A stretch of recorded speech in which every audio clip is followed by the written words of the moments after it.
সূরা ফাতিহা যদি আমার সামনে শুদ্ধ করে পড়তে পারে মিষ্টি খাওয়াবো আমি আসার সময় কুষ্টিয়া ভার্সিটিতে গিয়েছিলাম।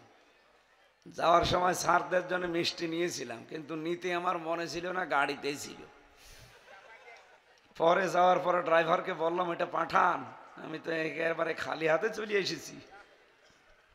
তা আমার মাঝে মাঝে মনে হচ্ছিল ওই মিষ্টিটাই হারুন সাহেবকে খাওয়ানোর দরকার। এটা অনেক মানুষ এখন অন্য দিকে নিয়ে যেতে চায়, বিশেষ করে আপনাদের চাপাই। উনি এখন বলতে চায় এটা নাকি ধর্ম ব্যবসা, এটা নাকি তাফসির হয় না। তাফসির করার জন্য কি আপনার কাছে তাফসির শেখা লাগবে? আমি কোরআনের ওপরে অনার্স মাস্টার্স করেছি বিশ্ববিদ্যালয় থেকে। এখন ওনার কাছে যে যদি বলি স্যার আপনি তাফসির আমারে পড়ান, ও পেটে বম মারলে সূরা ফাতিহা যদি আমার সামনে শুদ্ধ করে পড়তে পারে মিষ্টি খাওয়াবো আমি আসার সময় কুষ্টিয়া ভার্সিটিতে গিয়েছিলাম। যাওয়ার সময় স্যারদের জন্য মিষ্টি নিয়েছিলাম, কিন্তু নিতে আমার মনে ছিল না, গাড়িতেই ছিল। পরে যাওয়ার পরে ড্রাইভারকে বললাম এটা পাঠান, আমি তো একেবারে খালি হাতে চলে এসেছি। তা আমার মাঝে মাঝে মনে হচ্ছিল ওই মিষ্টিটাই হারুন সাহেবকে খাওয়ানোর দরকার। সূরা ফাতিহাটা আমার সামনে পড়েন, আর কোরআন মানে কি এই শব্দের অর্থ বলেন, আপনাকে আমি মিষ্টি খাওয়াবো। যাদের কোরআনের উপরে পাণ্ডিত্য নেই, জ্ঞান নেই, এর উপরে স্টাডি নেই, এই মানুষগুলোই দেখবেন বলে যে কোরআনের সাথে রাজনীতির সম্পর্ক নেই। অথচ আমার এই ছোট মাথার ভেতরে কোরআনে রাজনীতি করা লাগবে এরকম 918 জায়গায় আয়াত আছে। যারা বড় বড় মাথা এরকম মিজান সাহেবের মতো তো আরো বেশি পাবে, কিন্তু ওনার মাথাও বড়, কিন্তু মাথার ভেতরে এই জ্ঞান নেই। এই জন্য তারা কোরআনের কথা শুনলে ওদের কাছে রাজনীতি মনে হয়। আরে ভাই, নামাজের কথা বললে আপনার কাছে ইবাদত মনে হয়, রোজার কথা বললে ইবাদত মনে হয়, কিন্তু অর্থনীতির কথা বললে যদি আপনার কাছে রাজনীতি মনে হয়, তার মানে আপনি চোর। অর্থনীতি আপনি বোঝেন না, ওটা যে ইসলামের একটা পাঠ, অনেকে জানেই না। ইসলামে অর্থনীতি নেই, এই জায়গাটা ইবাদত বানানো লাগবে না। ইসলামী ব্যাংকে যে নিয়ম নীতিগুলো মেনে চলে, যদিও 100% সম্ভব না এই দেশে, যতদিন যাকাত ভিত্তিক অর্থনীতি কায়েম না হবে ততদিন এই দেশে 100% সুদ মুক্ত হয়ে বেঁচে থাকা সম্ভব না। সে সেই বলেন, কারণ মোশারাকা, মোদারাবা, মোরাবাহা, বায়ে সালাম, বায়ে ইস্তেসনা, বায়ে মুআজ্জাল, এরকম 28টার উপরে নিয়ম আছে। আপনি কয়টা জানেন? এগুলো জানা লাগবে না ইসলামী অর্থনীতি অ্যাপ্লাই করতে হলে? এগুলো ব্যাংকে দেওয়া লাগবে না? যাকাত ভিত্তিক অর্থনীতি কায়েম হয়ে গেলে এগুলো সব ব্যাংকে যাবে। এখন ইসলামী ব্যাংকে আছে, তখন সোনালী, রূপালী, চৈতালি, যত ব্যাংক আছে দেশে সবাই এই নিয়ম মেনতে বাধ্য হবে। কথা বলেন না কেন? নামাজ পড়ে যেমন 10 মিনিটে আপনি সওয়াব পান, ব্যাংকে বসে 8 ঘন্টা ডিউটি করলে ঠিক নামাজের মতো সওয়াব পাবেন। আর আমরা তো পুরো জীবনটা ঠিক ওইভাবেই সাজাতে চাই। এই কথা বলেন না কেন? আমরা শুধু চাই না যে শুধু 10 মিনিট জোহরের নামাজ পড়লাম সওয়াব হয়েছে, আর বাকি 23 ঘন্টা 50 মিনিট আমার দুনিয়ার কাজ বলে না, পুরাটাই আমরা ইবাদত হিসাবে পরিগণিত করতে চাই। আর ওইটার জন্য এই দেশে কোরআনের বিধান লাগবে। এটাকে কেউ যদি রাজনীতি মনে করেন, হ্যাঁ এটা রাজনীতি। কেউ যদি ধর্ম ব্যবসা মনে করেন, হ্যাঁ এইটাই ধর্ম ব্যবসা। এই কথা বলেন না কেন? তাহলে আমাদের যোগ্যতা অর্জন করা লাগবে জ্ঞানের পাশাপাশি। আল্লাহ বলেন ওয়াদাল্লাহুল্লাযীনা আমানু মিনকুম ওয়া আমিলুস সালিহাত লা ইস্তাখলিফান্নাহুম ফিল আরদ। সূরা নূরের ভেতরে আছে 55 নম্বর আয়াত। আল্লাহ ওয়াদা করছেন তোমাদের ভেতরে যারা ঈমান আনবে আর যারা আমলে সালেহ করবে, মানে যোগ্যতা অর্জন করবে, এই মানুষগুলোর সাথে আল্লাহর ওয়াদা তাদেরকে জমিনের শাসন ক্ষমতা আল্লাহ দেবে। এই জন্য বাংলাদেশে আজ যোগ্যতা সম্পন্ন মানুষ আমরা চেষ্টা করছি তৈরি করার। যে বিভাগে যাবেন আপনাকে যোগ্যতা হওয়া লাগবে এবং সৎ হওয়া লাগবে। আপনি আদালতে যান, হ্যাঁ ওইভাবে, প্রশাসনে যান, হ্যাঁ ওইভাবে, চিকিৎসায় যান ওইভাবে, শিক্ষায় যান ওইভাবে। যদি এভাবে তৈরি করতে পারি আমরা, মাত্র 1628টা মানুষ লাগবে। কয়টা বলেন বলেন? এই 1628টা মানুষ যদি সত্যি তৈরি হয়ে যায়, আর হচ্ছেও তাই। আপনি তাকান, আগস্টের 5 তারিখের আগে বাংলাদেশে মাত্র 100 জনের 15 জন মানুষ বলতো যে আমরা কোরআনের বিধান এই দেশে চাই। এই কথা বলছে না কেন? তারপরও ডক্টর মিজান তার ভেতরে একজন। এরকম মাত্র 100 জনের 15 জন। জানুয়ারি মাসে 5 মাসের ব্যবধানে এই দেশে মানুষ 100 জনের 58 জন মানুষ চাচ্ছে যে দেশে কোরআনের বিধান কায়েম হোক। গত 3 দিন আগের রিপোর্ট, আজকে 10 তারিখ, 7 তারিখের রিপোর্ট দেখেন, এদেশে এখন 100 জনের 66 জন মানুষ চাচ্ছে যে কোরআনের বিধান কায়েম হোক। আপনি টের পাচ্ছেন কোথায় যাচ্ছে? অনেকে মাথা খারাপ হয়ে পাগল হয়ে গেছে, না এরা 10 ভাগের বেশি ভোট পাবে না। আরে 15 বছর ভোট হয়েছে, আপনি বলেন কি করি? ইসলামের পক্ষে এই দেশে এখন সবাই বলছে আমরা একটা বাক্স দিতে চাই। এই কথা বলছে না কেন? এই জন্য জামাত, চরমনাই, হেফাজত, খেলাফত সব 12টা দল এক হয়ে গেছে। এরা সামনে চাচ্ছে আমরা ইসলামের বাক্স দেব কয়টা? আরো জোরে বলেন। এই জন্যে 7 তারিখের রিপোর্ট হচ্ছে 100 জনের 66 জন মানুষ এখন চাচ্ছে দেশে কোরআনের বিধান কায়েম হোক। আপনি আর কয়দিন যেতে দেন?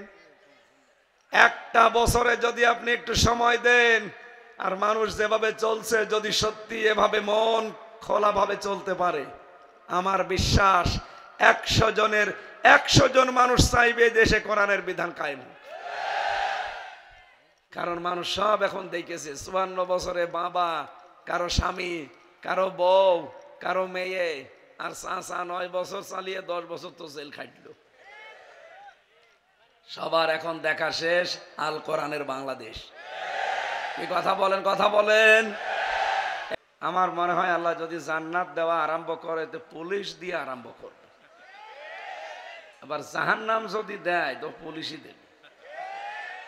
কারণ এই মানুষগুলোর ভেতরে আমি ভালো মানুষও পেয়েছি, আর নিকৃষ্ট চরিত্রের মানুষও এদের ভেতরে কিছু আছে। এই তাদের কারণে এই 2732 জন মানুষ এই 24-এ এই আন্দোলনে মারা গেল। এরা যদি আমার মনে হয় আর্মিদের মতো ভূমিকায় ছিল তো শয়তান 3 বারের 1 বারও টিকতে পারতো না।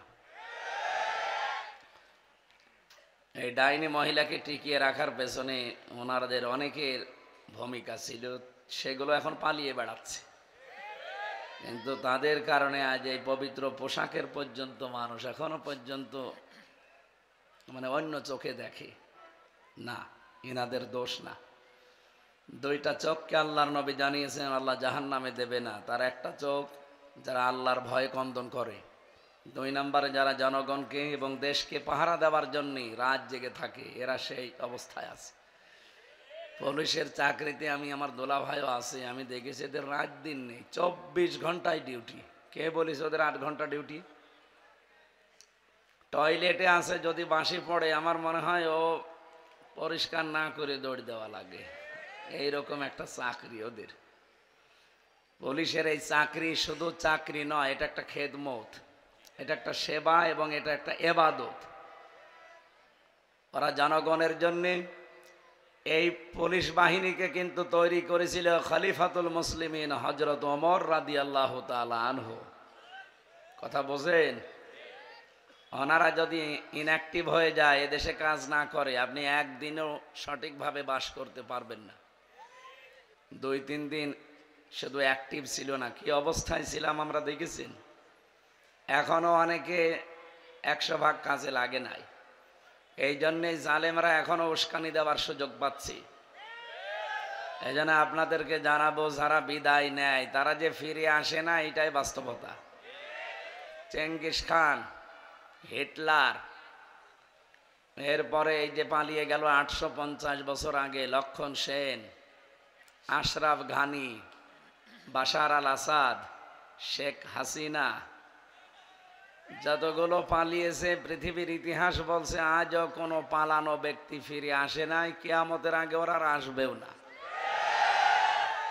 লক্ষণ সেন যদি 850 বছরের ভেতরে ফিরে না আসে, এই 6 মাসের ভেতরে ফিরে আসবে, আপনাকে ও ধোকা দেয় আর আপনি নাচেন না।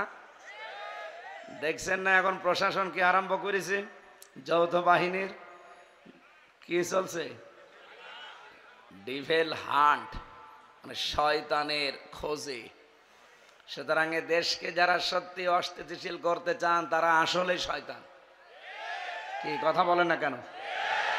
এই শয়তান কয়েকটা যদি টাইট হয়ে যায় না, এমনি মানুষ এ দেশে শান্ত হয়ে যাবে। মানুষকে শান্ত করার জন্য কি ঔষধ লাগে সব ওদের জানা আছে। ওরা আশা করছে সামনে এগুলো প্রয়োগ করে আমাদেরকে শান্তি, স্বস্তি এবং নিরাপত্তার সাথে দেশে বাস করার একটা পরিবেশ তৈরি করে দেবে ইনশাআল্লাহ।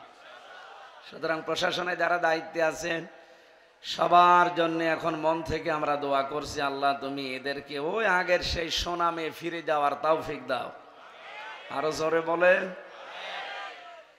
দল, মত, জাতি, বর্ণ, ধর্ম নির্বিশেষে আজকের এই অনুষ্ঠান, এটাকে শুধু মুসলমানদের না, হাজা বায়ানুল লিন্নাস, মানুষ পদবাচ্চে যারা বিবেচিত সবার জন্য আজকের অনুষ্ঠান।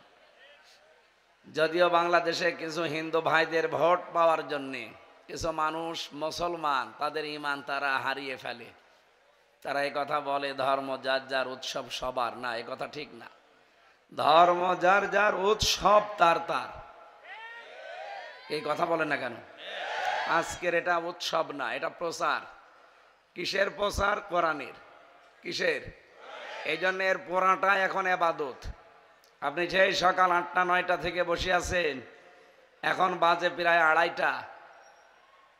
এই যত ঘন্টা বসে আছেন যদি নামাজে দাঁড়িয়ে থাকতেন যে সওয়াব পেতেন, কোরআনের ইজ্জতে আল্লাহ ওই সওয়াব আজকে দান করবে। নবীজি বলেন কোরআনের একটা আয়াত যদি কেউ বোঝার জন্য চেষ্টা চালায়, ও যদি নাও বোঝে তাও 500 রাকাত নফল নামাজের সওয়াব পায়। আর আপনার তো চেষ্টায় আছি বোঝার জন্য। কথা বলেন ঠিক কিনা? আমরা আজকে বুঝে বাড়ি যাব ইনশাআল্লাহ। সুতরাং ধর্ম যার যার, উৎসব তার তার। এটা তো উৎসব না। কোরআন যেহেতু সবার, এই অনুষ্ঠানও সবার। আর আমরা জানি বিভিন্ন ধর্মের মানুষ আমাদের কোরআন শুনতে আসেও। সেদিন যশোরে কলেজের এক অধ্যাপক, উনি বিসিএস ক্যাডার, উনি তাফসির মাহফিলে এসেছিলেন। কুষ্টিয়ার পাটিকা বাড়ি, এক খ্রিস্টান, উনিও এক কলেজের অধ্যাপক। উনিও এসেছিলেন তাফসির শোনার জন্য, পেছনে বসেছিলেন। মোনাজাত করার পরে শেষ পর্যন্ত কথা শোনার পরে আমারে বলছে, হুজুর আমি কোরআন পড়তে চাই। আমি বললাম 3 মাস আপনাকে সময় দিলাম, বাংলা, ইংরেজি, আরবি যে ভাষায় পারেন। আচ্ছা, আমি তো ইংরেজি আর বাংলা পারি, আরবিটা ভালো বুঝি না, আমি শিখবো। 3 মাস পরে উনি দেখলাম নিজের থেকে মুসলমান হয়ে গেছে। এই জন্য অন্য ধর্মের ভাইরা যারা এসেছেন আজকের অনুষ্ঠানে বা এটা লাইভ চলছে, তাম পৃথিবীর যারা শুনছেন সবাইকে ওয়েলকাম জানাচ্ছি। আসেন কোরআনের কাছে। সামনে কোরআনে কারিম নাজিল হওয়ার মাস, আর মাত্র 20 দিন আছে। 20 দিন না 18 দিন। কয়দিন? আর 18 দিন পরে একটা সুন্দর এবং রহমত, বরকত, মাগফিরাতের একটা মাস আমাদের সামনে ছায়া ফেলতে যাচ্ছে। আল্লাহ রাব্বুল আলামিন বলেন, শাহরু রমাদানাল্লাযী উনজিলা ফীহিল কুরআন হুদাল লিন্নাসি ওয়া বায়্যিনাতিম মিনাল হুদা ওয়াল ফুরকান। আল্লাহ বলেন এই সেই মাস রমজান, যে মাসে আমি কোরআনে কারিম নাজিল করেছি। এর ভেতরে 2টা জিনিস দিলাম। হুদাল লিন্নাস, মানুষদেরকে পথ দেখাতে পারবে। 15টা বছরে কোরআনে কারিম মানুষকে পথ দেখাতে পারতো না? পারতো না। কিন্তু আমরা বন্ধ করে রেখেছিলাম বিভিন্ন দোহাই দিয়ে। এরকম একটা অনুষ্ঠান করতে হলে 14 থেকে 15 জায়গায় পারমিশনের ব্যবস্থা করেছিল ওই জালেমরা। প্রশাসনের বহু মানুষ গোপনে কান্নাকাটি করত। আমি নিজে হাজতে এবং জেলখানার ভেতরে দেখেছি কারারক্ষী এবং পুলিশ যারা যারা অসহায়, হাত পা বাঁধা, মাজার ভেতরে নিজেদের এই পুলিশের পোশাক আর নিজ দিয়ে জায়নামাজ অথবা চাদর, রুমাল নিয়ে আমাদেরকে পৌঁছিয়ে দিয়ে বলতো গোপনে নামাজ পড়ে নিন। ওই পুলিশ, ওই কারারক্ষীদের জন্য আমি এখনো দোয়া করি, আল্লাহ এদেরকে তুমি ভালো জায়গায় পৌঁছিয়ে দাও। বলে না আমিন। সম্মানিত ভাইরা, কোরআনে কারিম হেদায়েত দিতে পারে, এটাকে আপনাকে উন্মুক্ত করে দেওয়া লাগবে, কারণ সে ক্ষমতা কোরআনের এখনো আছে না, কিন্তু আমরা আটক করে রেখেছিলাম। এর যেন প্রচার হতেও না পারে, এই যেন প্রসার হতে না পারে, বিশেষ করে মানুষ যেন শিখতে না পারে, এই জন্য কোরআনের শিক্ষাগুলো মাইনাস করেছিল এই জালেমরা।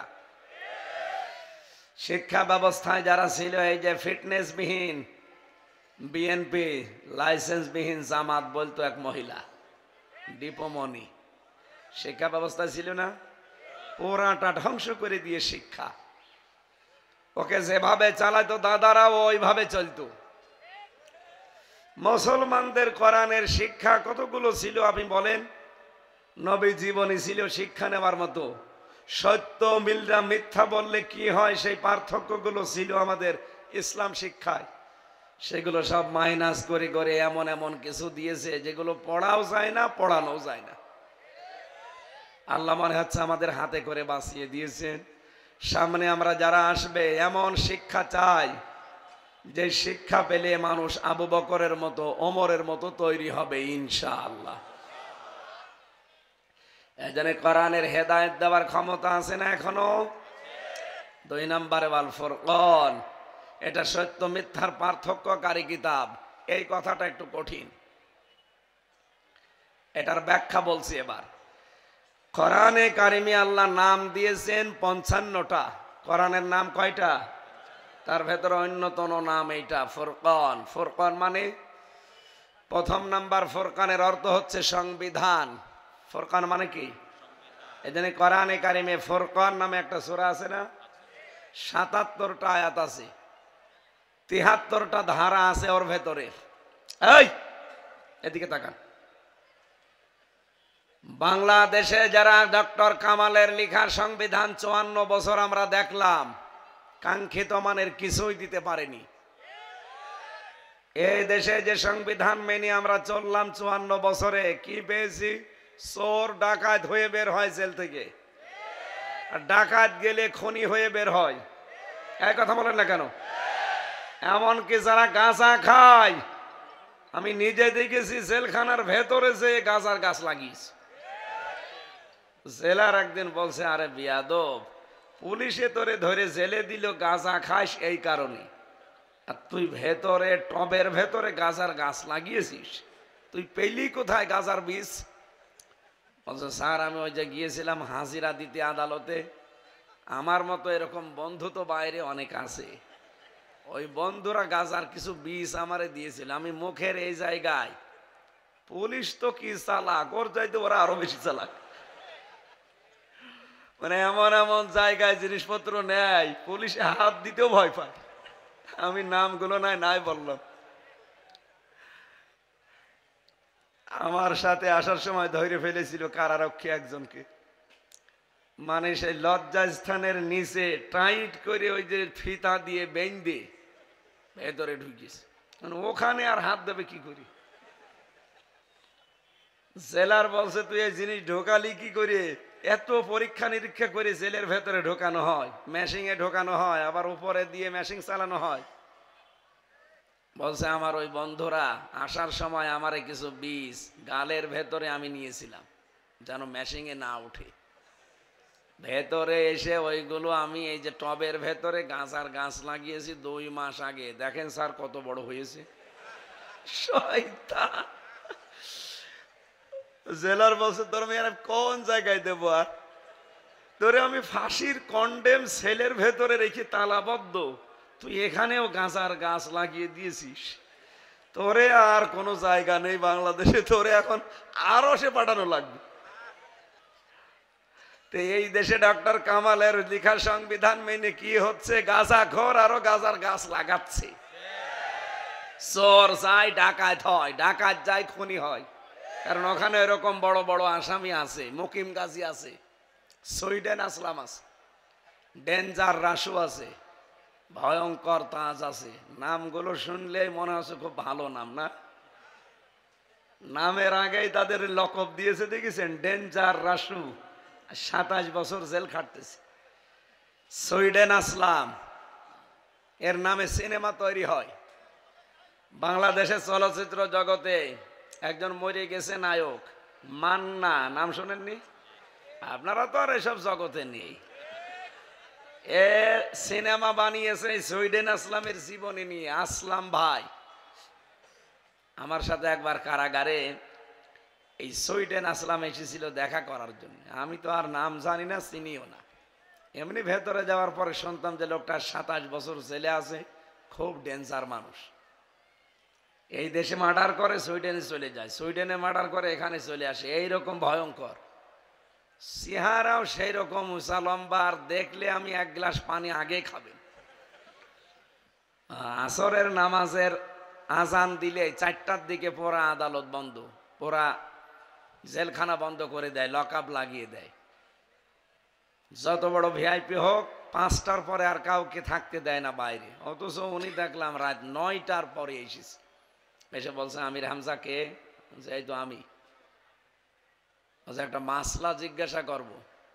আমি চিন্তা করলাম কি গো, সাধারণ পোশাকে এই লোকটা তো রাত 9টার পরে লক আপ খোলা থাকার কথা না। বললাম কে আপনি? আমার পরিচয় জানার দরকার নেই, আপনি মাসলা বলেন কি? আমি তো আর নামাজ কালাম পড়ি না, ও ছাতা আমি বিশ্বাসও করি না, তবে আমার বউটা আবার নামাজ পড়ে। এই নামাজের এই সূরা পড়লে হয় কিনা আমারে জানতে বলিস, আপনি বলেন। বলবো, আপনি কে? বলছে আমি সুইডেন আসলাম। ওরে স্যার আপনি বলেন। চেহারা ওই দিন আমি দেখলাম, নাম শুনেছিলাম, আসলেও সুইডেন আসলাম। যেই রকম লম্বা চওড়া, সেই রকম ভয়ঙ্কর চেহারা। তো এই সমস্ত মানুষের কাছে আপনি একটা মূল্যচোর পাঠাবেন, একটা ডাকাত পাঠাবেন, ও মানুষ কি করে আল্লাহর কাছে পাঠানো লাগে ওখান থেকে শিখাবে। এটা দুনিয়ার মানুষের তৈরি করা লিখিত সংবিধান দিয়ে এই বাংলাদেশ থেকে একটা অন্যায় আপনি দূর করতে পারবেন না। আরো মানুষের ভেতরে প্রতিহিংসা তৈরি হবে।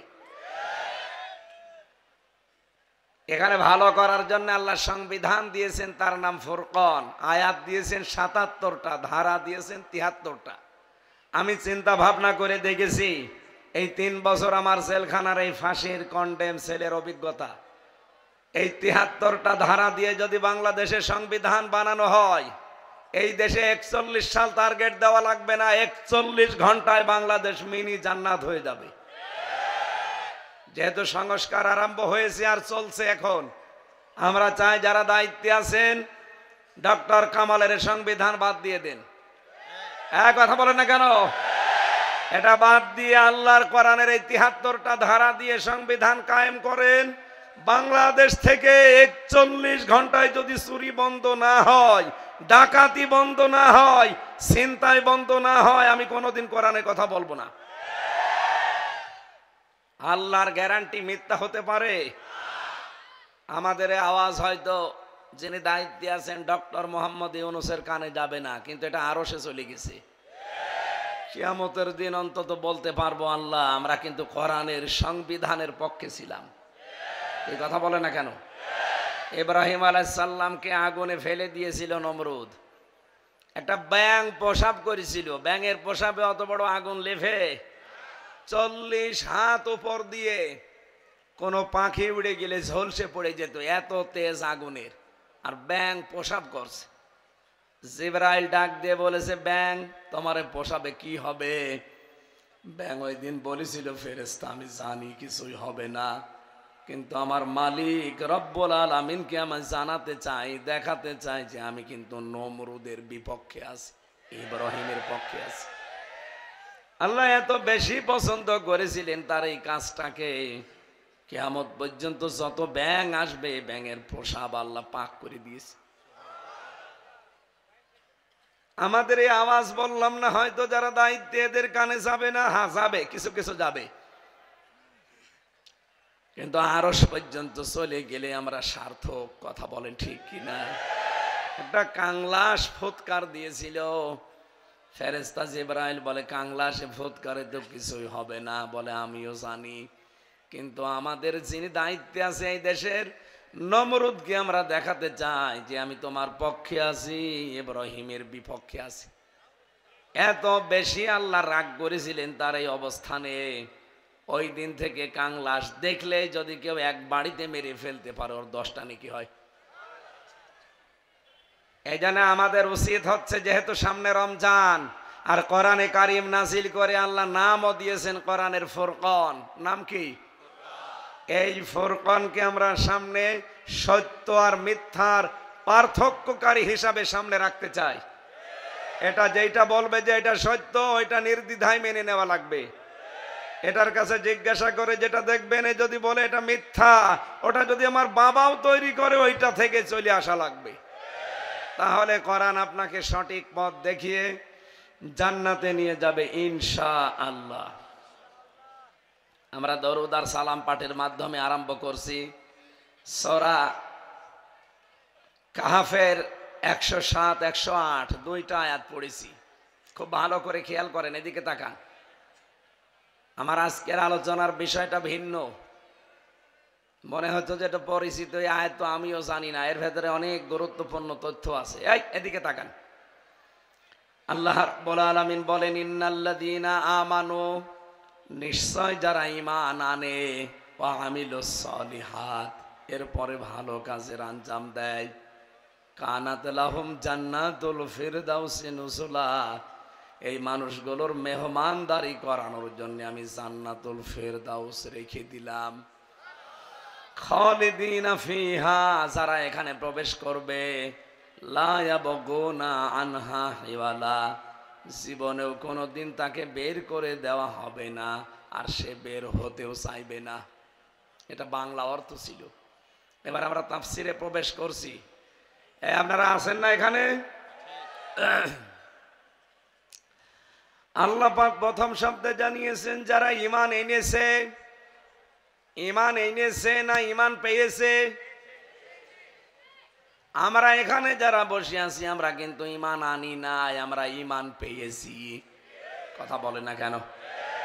আমাদের বাপ দাদা পূর্বপুরুষ যারা ছিল মুসলমান, ওই ঘরে এসেছি, এ কারণে আমিও মুসলমান।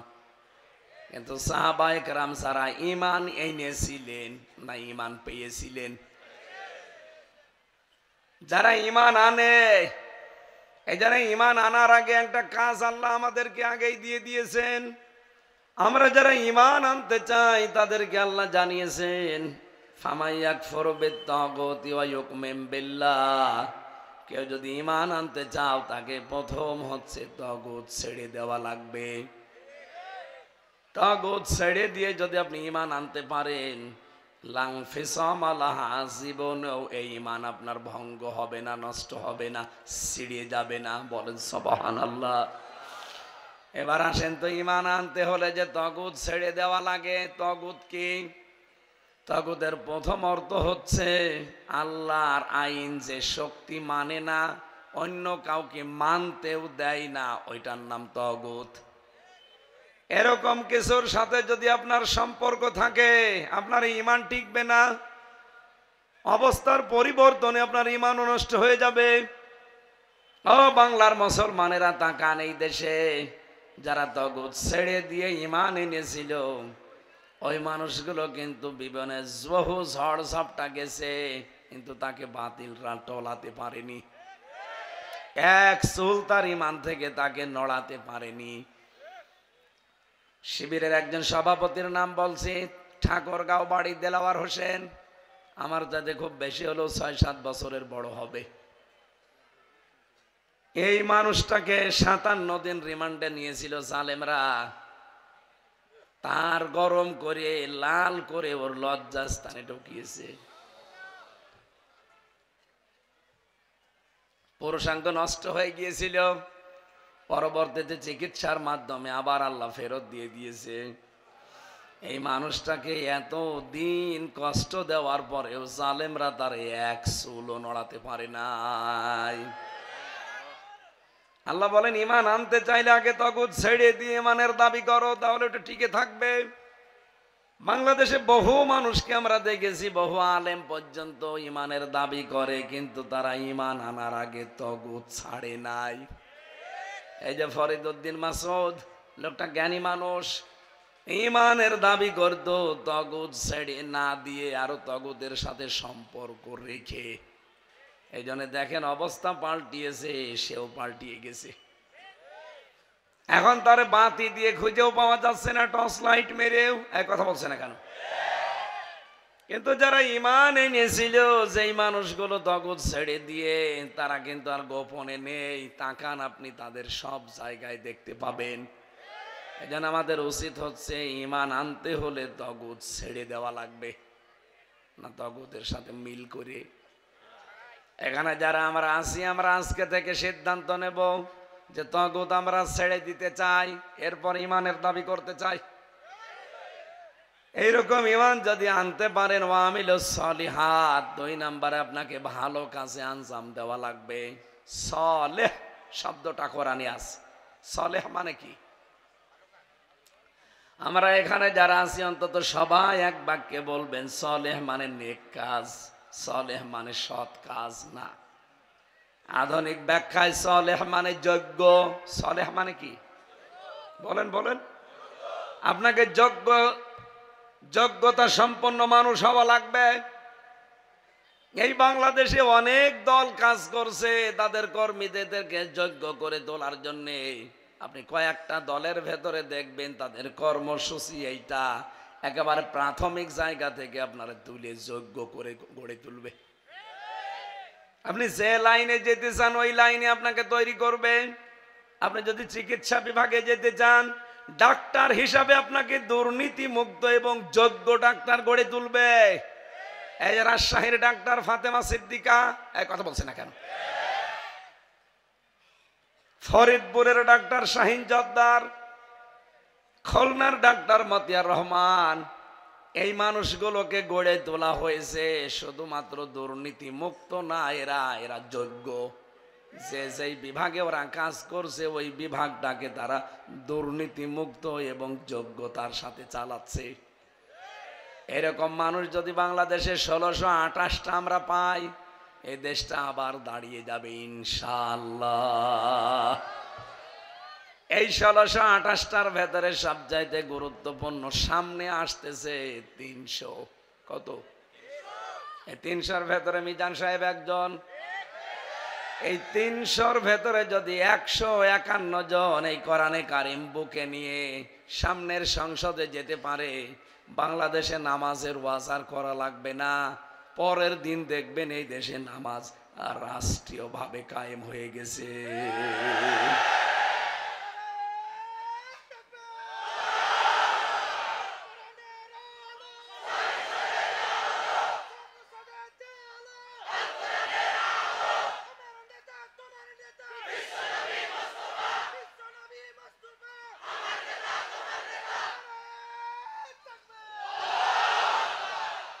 আপনাকে বাতাস দিচ্ছেন না রওশনের সাথে মতো কাতুকুতু দিচ্ছেন?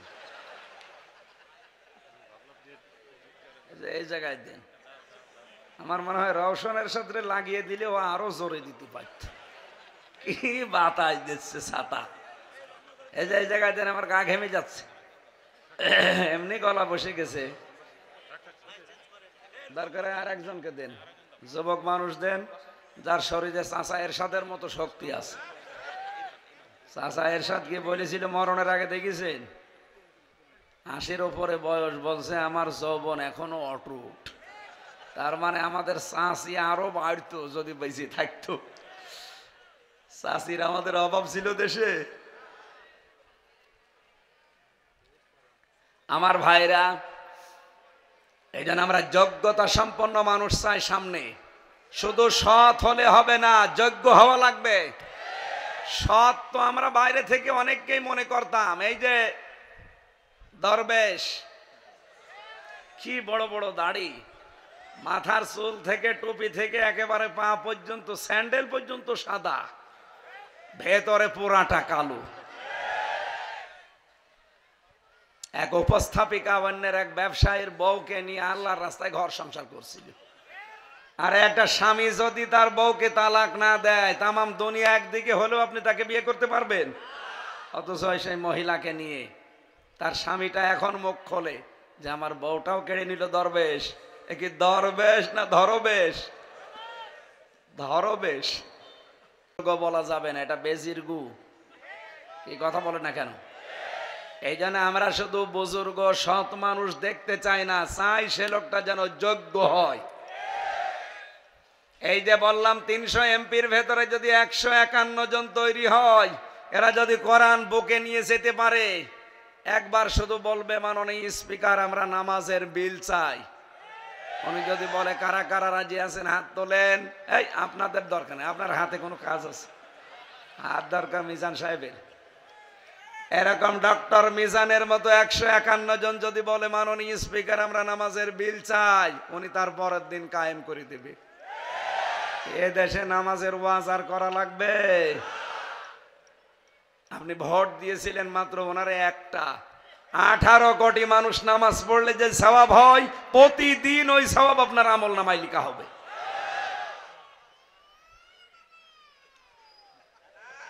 ঠিক আছে, এটা অনেক মানুষ এখন অন্য দিকে নিয়ে যেতে চায়, বিশেষ করে আপনাদের চাপাই। উনি এখন বলতে চায় এটা নাকি ধর্ম ব্যবসা, এটা নাকি তাফসির হয় না। তাফসির করার জন্য কি আপনার কাছে তাফসির শেখা লাগবে? আমি কোরআনের ওপরে অনার্স মাস্টার্স করেছি বিশ্ববিদ্যালয় থেকে। এখন ওনার কাছে যে যদি বলি স্যার আপনি তাফসির আমারে পড়ান, ও পেটে বম মারলে সূরা ফাতিহা যদি আমার সামনে শুদ্ধ করে পড়তে পারে, মিষ্টি খাওয়াবো আমি।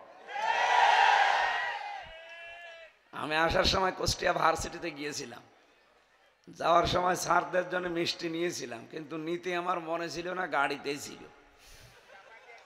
পরে যাওয়ার পরে ড্রাইভারকে বললাম এটা পাঠান, আমি তো একেবারে খালি হাতে চলে এসেছি।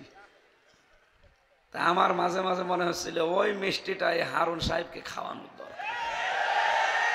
সূরা ফাতিহাটা আমার সামনে পড়েন আর কোরআন মানে কি এই শব্দের অর্থ বলেন, আপনাকে আমি মিষ্টি খাওয়াবো।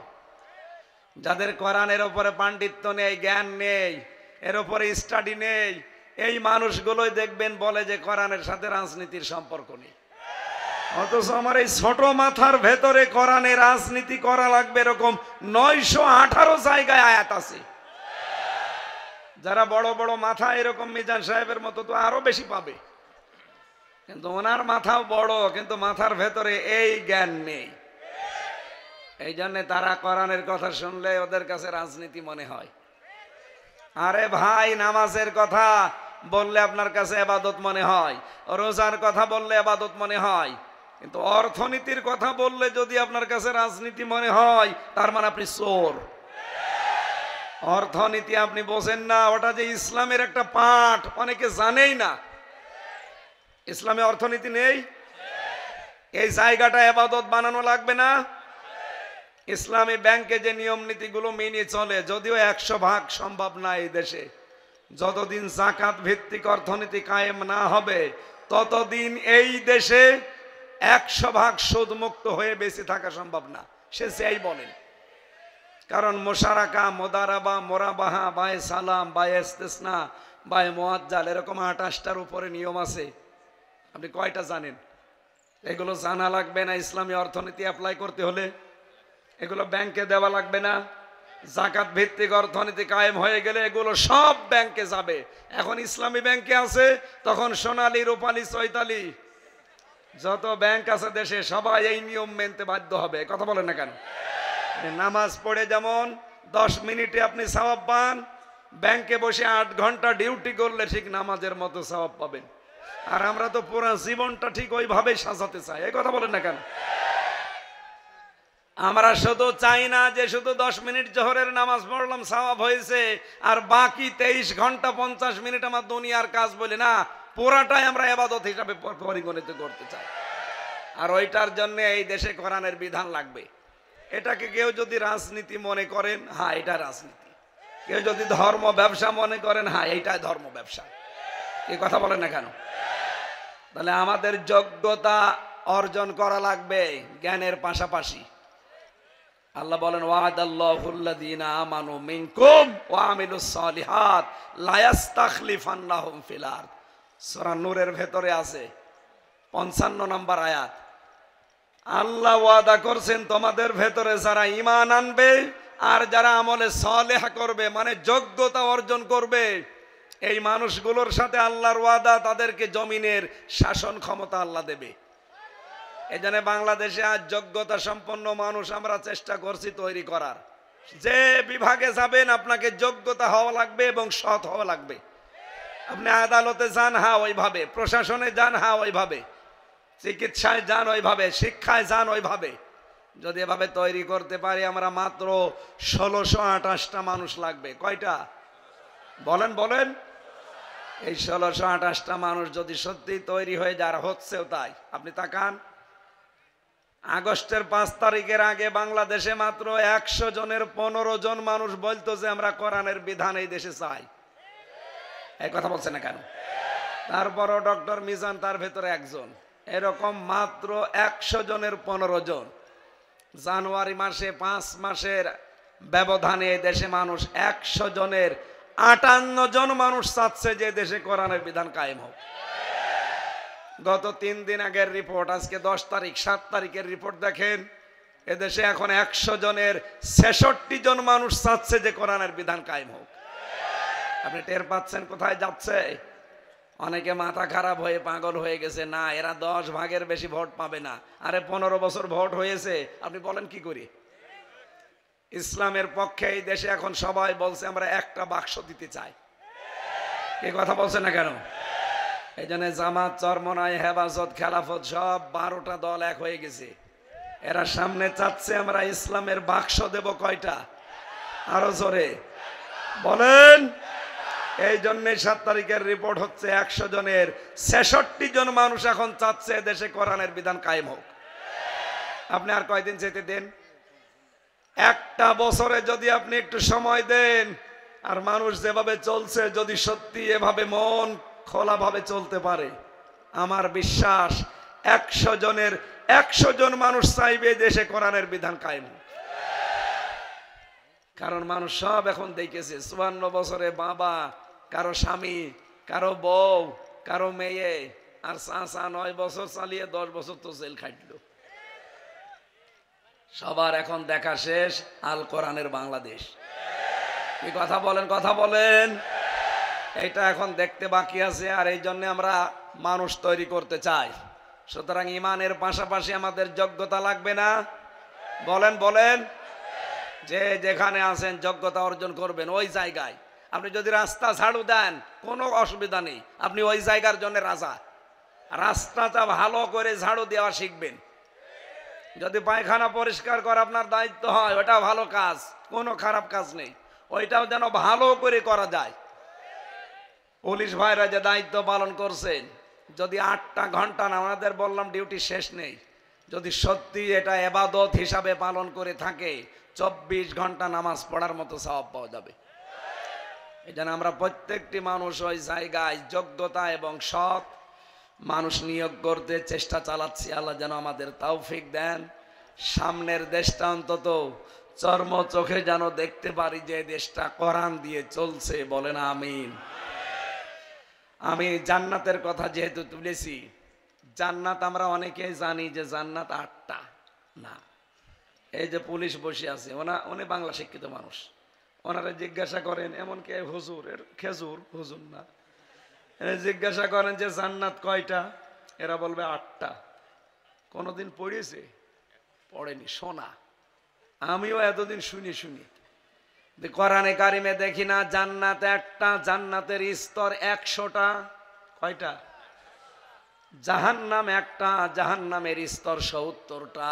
আমরা বেশিরভাগ 7টা জানি। জান্নাত আমার আল্লাহ বানিয়েছেন একটা, জান্নাতের স্তর 100টা। তার ভেতরে প্রথম স্তরের নাম হচ্ছে ফেরদাউস। নাম কি? নবীজি বলেন, কেউ যদি আল্লাহর কাছে জান্নাত কামনা করো, সব সময় বলবা আল্লাহ আমারে তুমি জান্নাতুল ফেরদাউস দিও। তার মানে এখানে গেলে আর মনের ভেতরে কোনো আকাঙ্ক্ষা বাকি থাকবে না। সুবহানাল্লাহ বলতে পারেন? এখন এই ফেরদাউস জান্নাত সবার উপরে, এইটা পাবে কারা? এটার হকদার কারা? এই যে স্কুলে দেখতে পাচ্ছেন কতগুলো রুম আছে, প্রতি রুমের আলাদা আলাদা দরজা আছে না? কিন্তু স্কুল কয়টা? আল্লাহর জান্নাতও একটা, দরজা এরকম আছে 100-র উপরে। দুনিয়াতে যে যেই ধরনের কাজ করবে আল্লাহ পাক তাকে ওই দরজা দিয়ে জান্নাতে প্রবেশ করাবে। এর প্রথম দরজার নাম কি? ফেরদাউস। বলেন বলেন। এই ফেরদাউস জান্নাতে যেতে হলে 7টা গুণ মাস্ট বি অর্জন করাই লাগবে। তাহলে আপনাকে আল্লাহ জান্নাতুল ফেরদাউসের উত্তরাধিকারী বানিয়ে দেবেন, আর চিরকাল আপনি থাকতে পারবেন, কোনোদিন আল্লাহ বের করে দেবে না, আর আপনার বের হতে মনও চাইবে না। বলেন সুবহানাল্লাহ। টিওনা সাহেব যেহেতু এসে আমার ইঙ্গিত দিয়েছে, এই জন্য আমি প্রথমে এই আয়াতটাই নিয়েছি। আমরা যদি সত্যি জান্নাতুল ফেরদাউসের অধিকারী হতে চাই, আমাদের 7টা গুণ এখন থেকে মাস্ট বি অর্জন করা লাগবে। قد أفلح المؤمنون الذين هم في صلاتهم خاشعون। রব্বুল আলামিন বলেন, এই পৃথিবীতে মুমিন যারা, তারা সফল হয়ে গেছে, তারা সফল হবে না। আফলাহা এটা মাজি। সুতরাং এ দেশে আমরা যাদের ঈমান আছে তারা খুশি হয়ে বলেন আলহামদুলিল্লাহ। আমাদের আর কিছু না থাক, ঈমান আছে, এজন্য আল্লাহর ভাষা আমরা সফল হয়ে গেছি। কোন মুমিনগুলো সফল হয়ে গেছে জানো? যারা নামাজের ভেতরে ভয় করে। নামাজের ভেতরে ভয় কি? নামাজে দাঁড়ালে একদম জড়সড় হয়ে এদিক ওদিকে তাকাবেন না, খালি কাঁদবেন, এটার নাম না। নামাজের ভেতরে দাঁড়িয়ে আপনি মনে করবেন আমি আল্লাহকে দেখতে পাচ্ছি। আপনি যদি দেখতে নাও পান, মনে করবেন মহান আল্লাহ আমাকে দেখতেছেন। সুবহানাল্লাহ বলেন। এরকম নামাজ আমাদের আছে। হযরতে তালহা নামাজে দাঁড়িয়েছিলেন, একটা সাপ এসে তার বাচ্চাটাকে জড়িয়ে ফেলেছিল। বাঁশের মানুষ ডাক দিয়ে তার স্ত্রী সাপটা মেরে বাচ্চাটা বিপদমুক্ত করে বসে আছে। হযরতে তালহা নামাজ শেষ করে বললেন, এতগুলো মানুষ বাড়ির ভেতরে কি করে? তালহা ডাক দিয়ে বললেন, স্ত্রী কি এত মানুষ কেন? স্ত্রী বলে, আপনি নামাজে ছিলেন, পাহাড়ি এলাকার সাপ এসেছিল, একটা বাচ্চাটা জড়িয়ে ফেলেছিল, তাকে বিপদ মুক্ত করে আমরা বসে আছি। এতগুলো ঘটনা ঘটে গেল আপনার সামনে, আপনি কি কিছু টের পাননি? হযরতে তালহা বলেন, স্ত্রী নামাজে যখন দাঁড়িয়েছিলাম তখন আমি আল্লাহর সাথে কথা বলছিলাম। আমি যখন তেলাওয়াত করেছি আলহামদুলিল্লাহি রাব্বিল আলামিন, আমার মালিক যেন শুনতে পাচ্ছি, উনি জবাব দিচ্ছে, সাদাকা ইয়া আবদি, আমার বান্দা সত্য কথা বলছে। জোরে বলেন সুবহানাল্লাহ।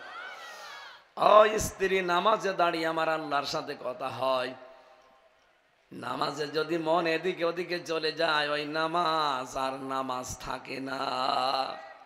সাহাবীদের ভয়ের নামাজ খুশুর নামাজ, আর আমাদের নামাজের ভেতরে পার্থক্য আছে না নেই? আল্লাযীনা হুম আনিল লাগবি মুরিদুন, যারা অনর্থক কথা এবং কাজ থেকে নিজেদেরকে বিরত রাখতে পারবে। এই যে সামনে যে একটা দিবস আসতেছে, এটা অনর্থক দিবস। আজকে 10 তারিখের মাত্র 3 দিন আছে। এই কথা বলছে না কেন? লাগবনের ভেতরে ওইটাও আছে। আপনারা কন্ট্রোলে থাকবেন। 14 ফেব্রুয়ারি এটা যিনি আমদানি করেছিল ইংল্যান্ড থেকে, এই লোকটা কিন্তু মুসলমানের নাম ছিল তার শফিক রহমান। সাংবাদিকরা প্রশ্ন করছে, আপনি তো শফিক রহমান, আপনি রেহমান লেখেন কেন? ও শয়তান জবাব দিয়েছে, রহমানের ভেতরে মৌলবাদের গন্ধ পাওয়া যায়, এই জন্যে আমার নাম পরিবর্তন করে আমি রেহমান হয়ে গেছি। যে লোকটা আল্লাহর নামকে রহমান থেকে রেহমান বানিয়ে ফেলতে পারে, তার নিয়ে আসা আমদানি করায় 14 ফেব্রুয়ারি ভালোবাসা বিশ্ব বেহায়া দিবস কোন মুসলমান পালন করতে পারে? পারে? এক বছর বছরে অনেকে টাকা গুছিয়ে রাখতেছে, 14 ফেব্রুয়ারি সকিনাকে ফুল কিনে দেবে। না, এটা বন্ধ করা লাগবে। এই দিবস আমাদের জন্য না, ইংল্যান্ডে ইহুদি খ্রিস্টানদের জন্য। এই কথা বলেন না কেন? সুতরাং এই অনর্থক কাজ যেন সামনে কেউ না করি। যারা করছে করুক, আপনারা করবেন না। এক কথা বলেন না কেন? কারা কারা করবেন হাত তোলেন তো। হ্যাঁ, বুড়ো মানুষ হাত তোলো তুমি। না, ঠিক আছে। 14 ফেব্রুয়ারি বিবাহিত মানুষ যারা আমরা পালন করতে পারি, কি করব? ওই দিন দরকার হয় ফুল কিনে মিষ্টি কিনে স্ত্রীকে দেন। যাদের বউ নেই তারা ঠিক বলা দরকার কি? লাগবনের ব্যাখ্যায় পেয়েছি এই পৃথিবীতে যত অনর্থক কাজ আছে সবচাইতে অনর্থক কাজ মানুষের তৈরি করা আইন প্রতিষ্ঠার আন্দোলন করা। সুতরাং বাংলাদেশে যারা আল্লাহর আইন বাদ দিয়ে মানুষের তৈরি করা আইন কায়েম করার জন্য রাজনীতি করেন, আপনি অনর্থক কাজে আছেন। আপনার জন্য জান্নাতুল ফেরদাউস নেই। কথার অর্থ বুঝেছেন? কারা হাত তোলেন তো? এই আন্দাজে হাত তুলবেন না। আলহামদুলিল্লাহ, ঠিক আছে ঠিক আছে, মাহফিল সাকসেস। এই বসেন বসেন বসেন।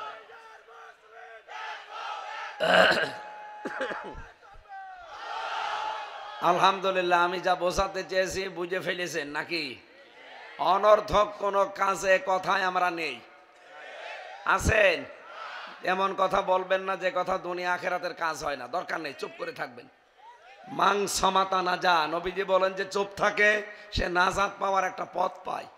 আর কিছু মানুষের কোনো কাজ নেই, কাম নেই, আন্দাজে খালি বাসালের মতো বকতেই থাকে।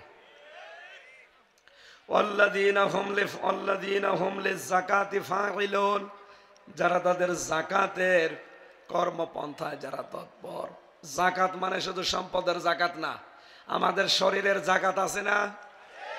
এই যে এই ফেব্রুয়ারি মাসের 13, 14, 15 আইএমএ বিএসের রোজা রাখবেন যদি সমর্থ থাকে, শরীরের জাকাত আদায় হবে।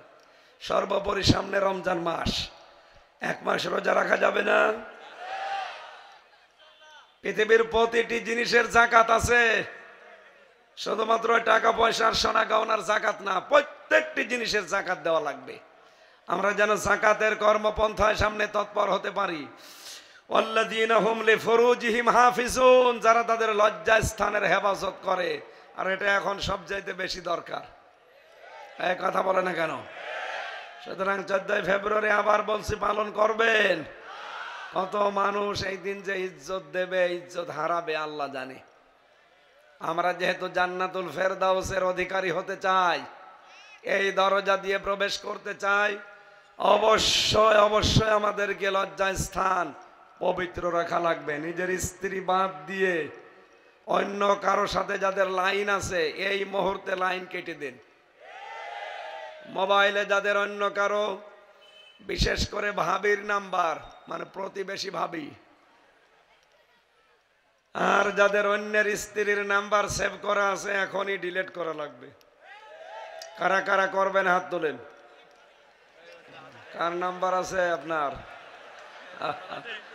না, আমি হাসির জন্য বলি না, যাদের এরকম আছে উল্টাপাল্টা চরিত্র পবিত্র করা লাগবে। বিবাহিত মেয়েদের সাথে লাইন করেন, আপনার লজ্জা আছে? তার তো একজন আছে, তার একজন নেই। আপনি কোন কারণে তার স্বামী থাকার পর লাইন করতে যান?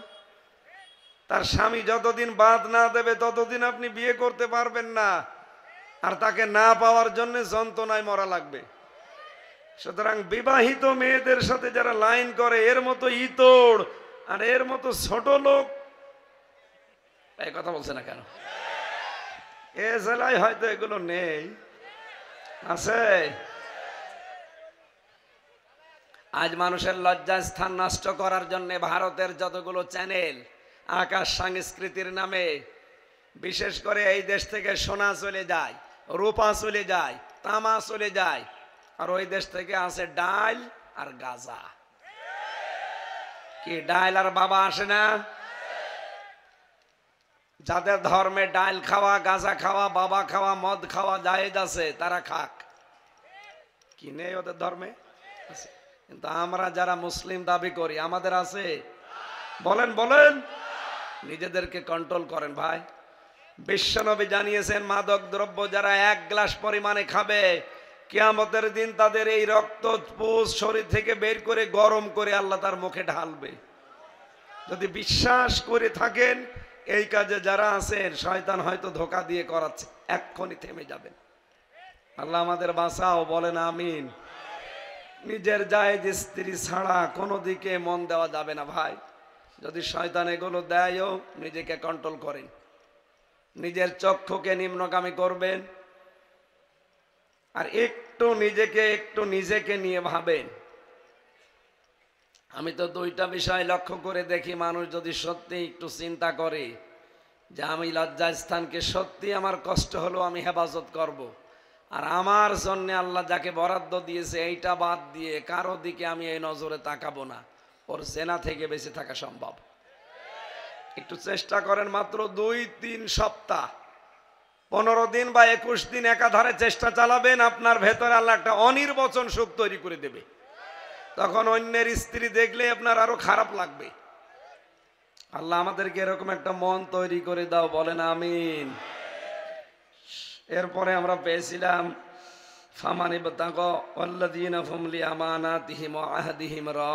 যারা তাদের আমানত ঠিক রাখে। এই যে বিয়ের আগে যে যৌবন, এটা আমার স্ত্রীর জন্য আমার আমানত। স্ত্রীর যে যৌবন আছে ওটা তার স্বামীর জন্য আমানত। কথা বলে না কেন? এই আমানত গুলো অনেকেই বিয়ের আগে নষ্ট করে ফেলেন। আপনি জান্নাতুল ফেরদাউসের দরজা দিয়ে যেতে পারবেন না। এরপরে যে ওয়াদাগুলো করা হয়, সামনে যেহেতু ওয়াদার মৌসুম আসতেছে, এমন কোন ওয়াদা করবেন না যেন রাখতে না পারেন। চিন্তা ভাবনা করে ওয়াদা দেবেন। আল্লাযীনা হুম আলা সালাওয়াতিহিম হাফিজুন, যারা তাদের সালাতের হেফাজত করে, আল্লাহ বলেন উলাইকা হুমুল ওয়ারিসুন, এই মানুষগুলো ওয়ারিস।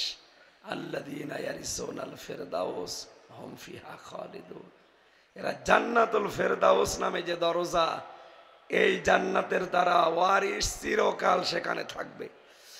আমার কণ্ঠর যেহেতু অবস্থা ভালো না, এই জন্য যতটুকু বললাম এ পর্যন্তই, ধৈর্য ধারণ করে মেনে চলার তৌফিক কামনা করছি। আল্লাহুম্মা আমিন। লা ইলাহা ইল্লা আনতা সুবহানাক ইন্নী কুনতু মিনাজ জালিমিন। আল্লাহ তাআলা এই বিশাল আয়োজনে যারা খেদমত করেছে এদের কবুল করে নাও। আমার কণ্ঠটা বসে গেছে, কষ্ট করে হলেও আমি বলেছি, আমার কণ্ঠটা মেহেরবানি করে ফিরিয়ে দাও রব্বুল আলামিন। জালেমদের জেলখানায় 3টা বছর আমি অসুস্থ হয়ে গেছি, আবার আমাকে আগের অবস্থায় তুমি ফিরিয়ে দাও। যারা যারা এই মাহফিলের জন্য শ্রম দিয়েছে, যে যেইভাবে এগিয়ে এসেছে, আল্লাহ তাদের দিকে তোমার রহমত এগিয়ে দাও। প্রশাসনের যে ভাইগুলো আজকে চেষ্টা করেছে শৃঙ্খলা ঠিক রাখার জন্য, তাদের জীবনের শৃঙ্খলা ফিরিয়ে দাও। এলাকায় যত মানুষ কবরে আছে, কবরগুলো জান্নাত বানিয়ে দাও। আল্লাহ তাআলা মাহফিলে যারাই চেষ্টা চালিয়েছে বিভিন্ন কায়দায়, যে যেইভাবে এগিয়েছে কোরআন প্রচারে, তোমার রহমত ওই দিকে ওইভাবে এগিয়ে দাও। আমার কণ্ঠর জন্য আমি শেষ করে দিলাম, যতটুকুই বললাম আমি সহ প্রত্যেককেই মেনে চলার সুযোগ দাও। বারাকাল্লাহু লানা ওয়া লাকুম ফিল কোরআনিল আযীম। আলহামদুলিল্লাহি রাব্বিল আলামিন। লা ইলাহা ইল্লাল্লাহু মুহাম্মাদুর রাসূলুল্লাহ।